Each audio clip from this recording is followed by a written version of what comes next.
آج صورتحال یہ ہے کہ لوگ یزید کو کافر کہنے میں ڈرتے ہیں، یزید پہ کفر کا فتویٰ لگانے میں کہتے ہیں ہمیں کیا پتہ اس کے دل میں ایمان ہے کہ نہیں ہے، اس کی اس حرکت میں اس کا کتنا حصہ ہے، کتنا ہاتھ ہے اس کا اس عمل کے اندر، تو اس پہ کفر کا فتویٰ لگے گا یا نہیں لگے گا۔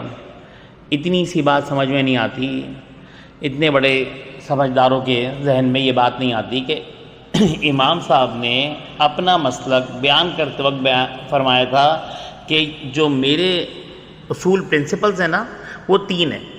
ان میں پہلی بات بتائی آپ نے کہ میں اسلاف کو برا نہیں کہتا، اور دوسرا جو مسئلہ بیان فرمایا آپ نے کہا کہ میں گناہگار کو کافر نہیں کہتا۔ بالکل گناہگار کو کافر نہیں کہتا۔ ہم امام اعظم کے مسئلے پر احناف ہیں اور ہم اس پر عمل کرتے ہوئے ہم اس بات کو بہتر سمجھتے ہیں کہ ہم گناہگار کو کافر نہیں کہتے، گناہگار کو، کیونکہ وہ کون سا گناہگار ہے امام اعظم کے مطابق؟ وہ جو ہے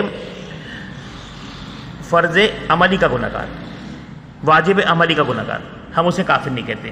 لیکن جو کہ فرض اعتقادی کا گناہگار ہو اسے ہم کافر کہتے ہیں۔ یہ مسئلہ صدیق اکبر نے بیان فرمایا تھا، جس نے زکوٰۃ نہیں دی، منکرین زکوٰۃ، ان سب کے خلاف جہاد کروں گا۔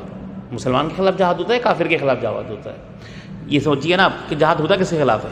جہاد منکرین کے خلاف ہوتا ہے، جو اسلام سے لوٹ جائے اور فرض اعتقادی کا جو انکار کرے۔ جو شخص فرض اعتقادی کا انکار کرے وہ کافر ہو جاتا ہے۔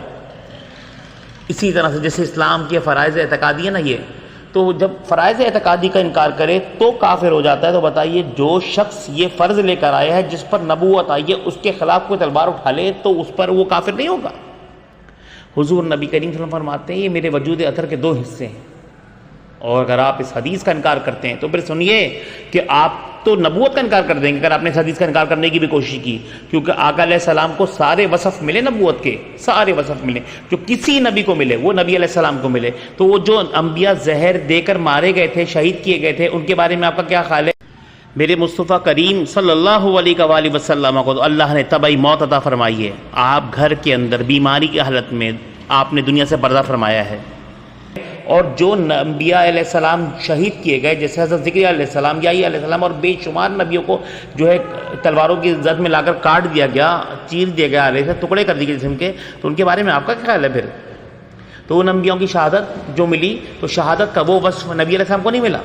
حضور کی وہ دونوں شہادتیں سری ہو یا جہری ہو، دونوں شہادتیں رسول اللہ صلی اللہ علیہ وسلم کی امام حسنین کریمین پر آ کر پوری ہوتی ہیں۔ ان دونوں بھائیوں نے، یہ جو رسول اللہ کے 2 بیٹے ہیں نا، جو حضور فرماتے ہیں یہ میری بیٹے اور میری بیٹی کے بیٹے ہیں، تو یہ جو ہے نا ان دونوں بچوں پہ یعنی امام حسنین کریمین کے اوپر آ کر وہ شہادتیں مکمل ہوتی ہیں اور حضور کو وہ وصف پورا ہوتا ہے۔ یہ اسی لیے آقا نے نہیں میرے وجود اطہر کے 2 حصے ہیں، جب ان پہ خنجر چلتی ہے تو مجھ پہ خنجر چلتی ہے، اور انہیں تکلیف ہوتی ہے تو مجھے تکلیف ہوتی ہے۔ یہ صرف فضائل کی حدیث نہیں ہے، یہ عقیدے کی بھی حدیث ہے۔ تو رسول سے کس طرح کی محبت کرتا ہے کہ تجھے یہ شرم نہیں آئی کہ رسول سے محبت کرتا ہے اور حسین پہ تلوار چلاتا ہے؟ وہ تیری حکومت میں ہوا ہے۔ اور اگر زیادہ سمجھنا ہے تو یہ سمجھ لیں کہ حضرت عمر بن خطاب نے کہا تھا فرات کے کنارے کتا پیاسا مر جائے، اس میں تو کوئی مسئلہ نہیں تھا نا، کتا پیاسا مر جائے تو بھی سوال عمر سے ہوگا، جب کتا پیاسا مر جائے تو سوال عمر سے ہوگا۔ امام حسین اور ان کے بچے بے گور و کفن لاشیں، وہ ان کی مظلومانہ شہادت، پھر بتاؤ نا سوال کس سے ہوگا؟ یزید سے نہیں ہوگا تو پھر کس سے ہوگا؟ کون ذمہ دار ہے اس کا؟ کون حکمران تھا؟ کسے حکومت کی لالچ تھی؟ کس کے دل میں خواہش تھی، آرزو تھی؟ کس نے کیا یہ سب کچھ؟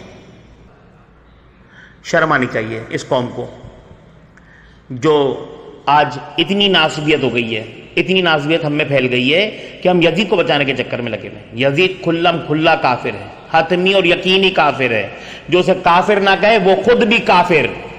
یزید ایسا کافر ہے۔ اعلیٰ حضرت فرماتے ہیں کہ اگر اشرف علی تھانوی کے کفر میں کوئی شک کرے تو کافر ہو جائے گا۔ اشرف علی تھانوی کے، قاسم نانوتوی کے، اسماعیل دہلوی کے، صحیح ہے، اور خلیل احمد امبیڈوی کے، رشید احمد گنگوہی کے، ان کے کفر میں کوئی شخص شک کرے تو وہ کافر ہو جائے گا، اور یزید کے کفر میں شک کرے تو وہ کافر نہیں ہوگا۔ یعنی یہ حتمی کافر ہیں پانچوں۔ آلہ پورا اس پر رسالہ لکھا، کتاب لکھی ان کے کافر میں، یہ نبی کی شان میں گستاخی کی، صرف شان میں گستاخی کی تھی، انہوں نے تو نبی کی نسل کو کاٹ دیا۔ نبی پہ تلوار، نبی کے وجود اطہر پہ تلوار چلائی ہے، امام حسین کے اوپر چلانے تلوار، نبی پہ چل رہی ہے وہ تلوار، تو پھر وہ کافر نہیں ہوگا۔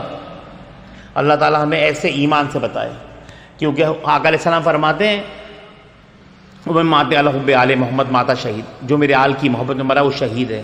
تو صدیق اکبر کا وہ قول یاد کرو نا، اس کا معکوس پڑھا کرو نا۔ صدیق اکبر تو کہتے ہیں کہ محمد کو ان کی آل میں تلاش کرو، تو معکوس کیا ہے؟ جو میرے آل کی محبت میں مرا وہ شہید، تو جو نہیں مرا وہ تو ایمان کی موت بھی نہیں مرے گا، جو آل کی عداوت میں مرا، بغض میں مرا۔ یہ بھی تو ہے۔ اللہ تعالی ہمیں ایسی موت سے بچائے جو اہل بیت اطہار کی محبت کے بغیر آئے۔ اللہ میرا خاتمہ ایمان بالخیر حسینیت پہ کرے، حسین کے ساتھ کرے۔